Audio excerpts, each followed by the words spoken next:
Hi guys, welcome to a new video.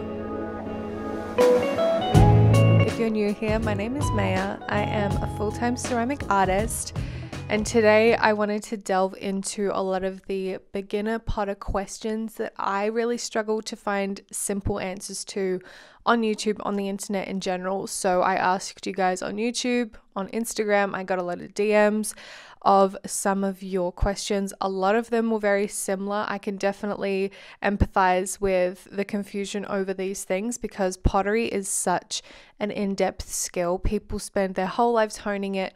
People have so many different ways of doing it, so it can get really confusing. So let's go through some of the most asked questions. So the first question is, can you run through the basic terms of pottery? What is greenware?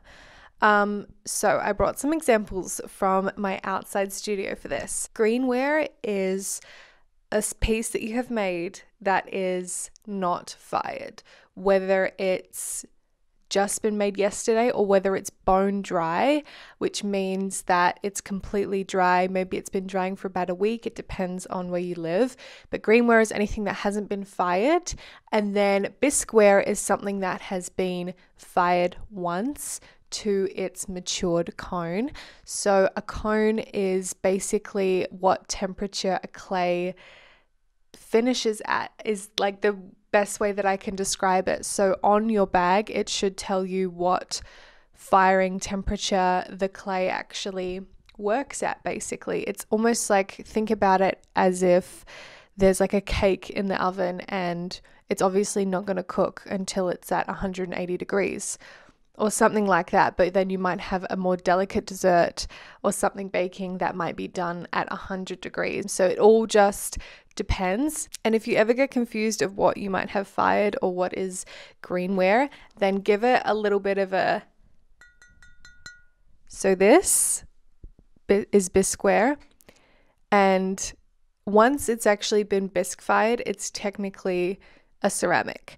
And then this will be glazed once more and then put into a glaze firing.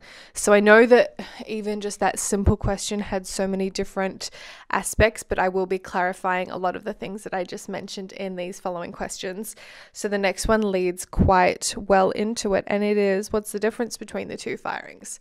So the first firing, the bisque firing, like I said, is the temperature that the clay actually matures at. It's what gets that tinny sound. It's when the clay goes from clay to a ceramic. And oftentimes, like for stoneware, for things that you're going to drink out of and use, or depending on, you know, what you're making, it'll be around under 1,000 degrees Celsius. And then the glaze fire is basically when the glaze matures. So I have a few different glazes that I use, and I'll go into them in a second, but you need to make sure that whatever glaze you're using, it matches the temperature of the glaze fire. I know this is like a lot to take in, and I hope that it's making sense, but basically the difference is the bisque firing is to make sure the clay is going from clay to ceramic. It strengthens it strengthens what you're making, and it turns it into a ceramic product. And then the last firing is kind of more about the glaze itself and the overall finish of your piece, whether it's glossy, matte, colorful, not colorful, runny, whatever it may be. Another difference between the two firings is that the bisque fire will often be under a hold and the firing for like 1 to 3 hours, depending on how dry the piece is. So I'm not sure if you guys are firing yourself or firing with someone else, but it's kind of good to know either way. I put my pieces on hold under 100 degrees for 3 hours, which means I've only put the kiln on like 90 degrees for 3 hours.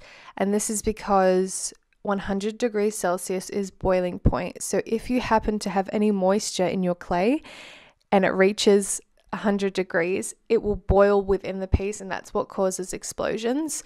So I really like to take my time with my bisque firing because I just don't want to risk any explosions, and I've only ever had one, and it was only a small part of the piece. So if you are firing yourself, I definitely recommend that 3-hour hold. It saves so much worry, and it is a long time to keep it under 100 degrees, but I think it's so worth it. So now that I've been mentioning glazes, someone asked what glaze that I use, and I use a mixture of a few glazes. So I use Mako foundations, and you will see on the bottle, it should say what temperature that it actually fires to. So when I first started pottery, I just bought whatever colors looked good, and I didn't even consider the fact that things melted at different temperatures. So glaze literally has a melting property called silica. I hope I'm getting that right. That is practically glass, and it won't melt and create that finished ceramic product that you're used to seeing unless it's actually fired to the correct temperature. That can go either way. For if it's fired too high, your product can literally just melt in the kiln, not just the glaze, but the actual mug itself. So I use this, and I also use Walker's underglaze. And you'll see here it has 1000 to 1280. So I actually fire to 1220. So that's in my range. Always make sure it's in your range. And like I said, you can find out what your firing range is for bisque and glaze fire on your bag of clay or on the website that you're buying it from, or maybe you'll even be able to have someone help you out at the store. While I'm mentioning my underglaze doesn't have that silica element. So I always recommend doing test tiles because a lot of the underglazes will have a matte finish, so you actually need to put a silica clear glaze on top unless that's the look you're going for.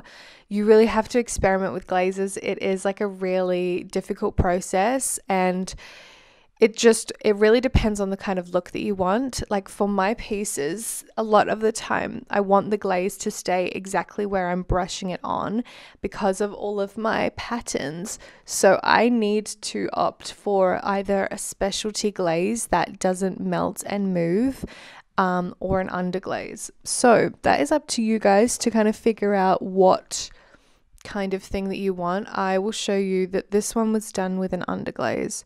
So notice how if it focuses, it's very much in its place. And I've just put a clear glaze over the top. And whenever you're glazing things, you need to layer them 3 times to get this kind of look. But again, that is something I can delve into at another time. And I also want to delve into firing a bit more in depth, but today I hope that this general overview is helping some of you. I've only got a few questions left.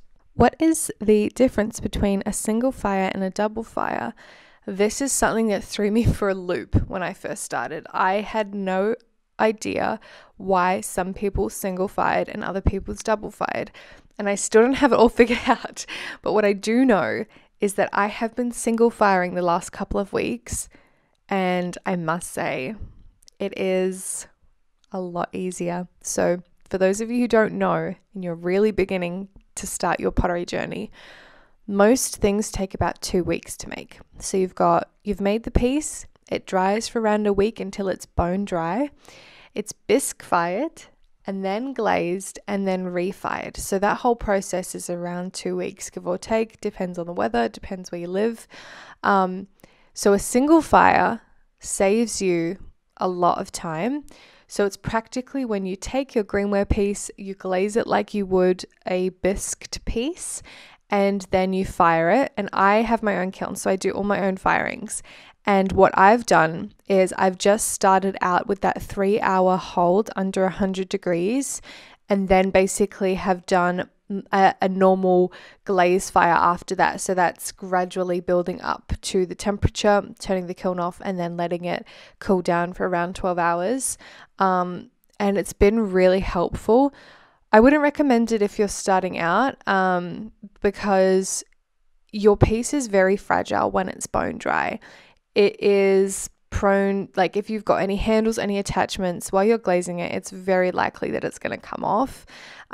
So I think it depends on what kind of pottery that you're making, but practically a single fire is when you put the greenware piece glazed into the kiln right away, instead of doing a bisque fire. So if you want to play with that, if you have a bit of experience, you know your clay quite well, you know your glazes quite well, go for it. Single firing is more prone to cracking, because anything that's fast in pottery has its risks when it comes to breakages, crackages, like everything like that.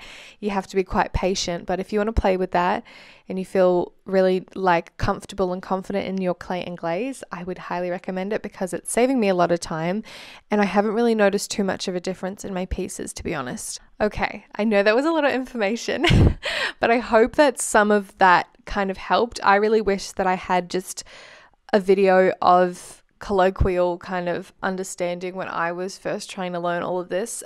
Please let me know if you have any comments below and I'll try to answer all of them. My knowledge is limited, but I feel like, yeah, it's very hard. You almost need to ask a certain person when it comes to pottery, because there's so many different factors. And if you could tell me what kind of pottery you're making, I might be able to help you a little bit better. But I am going to be making more of an in-depth video about firing and hopefully glazing soon. So subscribe if you guys don't want to miss that. And like the video if you like it. It really helps me out. Leave a comment, leave a question. And I really hope that this helped just one person out there. Pottery is a very intimidating art form. So any way that we can band together and learn more about it is beautiful. So thank you guys so much for watching. The vlogs will be back probably next week. Thank you for allowing me to skip this week's vlog. I do have some footage from this week that I will put in next week's vlog though. I love you guys so much and I'll see you in the next video. Bye.